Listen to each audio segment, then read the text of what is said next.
ಭಗವಂತ ಏನಪ್ಪ ಅಂದ್ರೆ ಸಾವು ಹುಟ್ಟು ಸಾವು ನಡುವಕ್ ಒಂದು ಬದುಕೈತಪ್ಪ. ಬದುಕನ್ನ ನೀ ಹೆಂಗ್ ಬದುಕ್ ಬಿಡ್ತಿ ಆ ಬದುಕಿನ ಮೇಲೆ ನೀನ್ ಹೆಸರು ಇರ್ತೈತೆ. ಹೆಸರು ಉಳಿಬೇಕು, ಹೆಸರು ಅಳಕಿಸ್ಬೇಕು.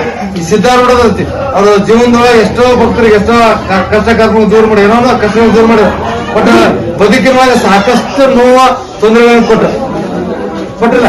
ಬಟ್ ಕೊಟ್ಟರು ತಮ್ಮ ಕೈಕಾಯಿ ಬಿಡ್ಲಿಲ್ಲ. ತಮ್ಮ ಕೈಕಾಯಿ ನಿರಂತರ ಮಾಡೋದ ಅದು ಸತ್ತ ಮೇಲೆ ಅವ್ರ ದೇವ್ರ.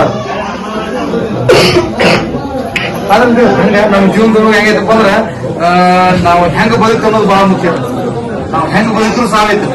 ಕಲಿಯುವುದೊಳಗೆ ಒಳ್ಳೆ ಬದುಕಿರ ಒಳ್ಳೆ ಒಂಥರ ಕೆಟ್ಟ ಕೆಟ್ಟ ಸಾಲ ಮಾಡಿದ್ರೆ ಇನ್ನೂ ಸಾಲ ಮಾಡಿ ಎಲ್ಲರೂ ಲಕ್ಷ ಸಾಲ ಮಾಡ್ದಂತ ಅಂತಾರಲ್ಲ.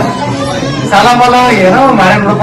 ಅದಕ್ಕೆ ಜಗತ್ತು ಏನಂತ ಜಗತ್ತ ಬಗ್ಗೆ ತಲೆ ಕೆಡ್ಸ್ಕೊಂಡು ನನ್ನ ಜೀವನದಲ್ಲಿ ನಾವು ಹೆಂಗ್ ಬದುಕಬೇಕಂತ ಬದುಕಿದಪ್ಪ ಅಂದ್ರೆ ಸತ್ ಮೇಲೆ ಹೆಸರು ಬಂದಾಗ ಐತಿಲ್ಪ. ನಾ ಇಲ್ಲಿ ಬೈತ ರಗಡ ಬಂದವರಿಗೆ 1000 ಅಂತ ಕಾಲ ಬಿದ್ದು 10-20 ಕೊಡ್ಬೇಡ. ಅನಾಥಾಶ್ರಮ ಹೊರಗಡದು, ವೃದ್ಧಾಶ್ರಮ ಹೊರಗಡದು, ಅನಾಥಾಶ್ರಮ 106 ಮಕ್ಕಳು ಬದುಕತ್ತ ಬದುಕ್ತವ. ತಂದೆ ತಾಯಿ ಎಷ್ಟೋ ಮಕ್ಕಳು ಅಂತ ಮಕ್ಕಳು ಮತ್ತು ತನ್ನ ಹಾಕ್ಬಿಡೆ ನಿಮ್ಗೆ ಇಷ್ಟ ಹೋಗ್ತೀರಿ. ಅದು ನಾವು ಮಾಡ್ತಕ್ಕಂಥ ಸೇವೆ. ಅದನ್ನ ಬಿಟ್ಟು ನಾವ್ ಏನಾರ ಸಾಕಷ್ಟು ಗಳಿಸಿ ಮಾಡಿದ್ರೆ ನಮ್ಮ ಮಗನ ಹೋದಾರೆ ನಮ್ಮ ಮಕ್ಕಳ ಸಾಕಷ್ಟು ದುಡ್ಡು ಗಳಿಸಿಕಪ್ಪ ನಮ್ಮ ಮಗ ಒಪ್ಪನ ಬದುಕ್ತಾನ. ನಮ್ಮ ಮಗಗ ನಾವು ಹೆಂಗ ಬದುಕ್ಬೇಕು ಅನ್ನೋ ದಾರಿ ಸಿಗಂಗಿಲ್ಲ. ದುಡ್ಡು ಸಿಗುತ್ತಿಲ್ಲ.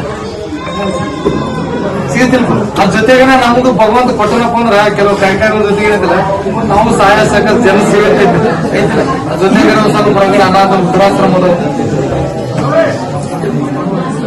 ಅಲ್ಲಿ ಮಾತ್ರ ಒಳ್ಳೆ ಸರ್ಕೊಂಡ್ರೆ ಮಕ್ಕಳು ಸರ್ಕೊಂಡ್ರೆ ಹೊರಕೊಂಡಿಲ್ಲ.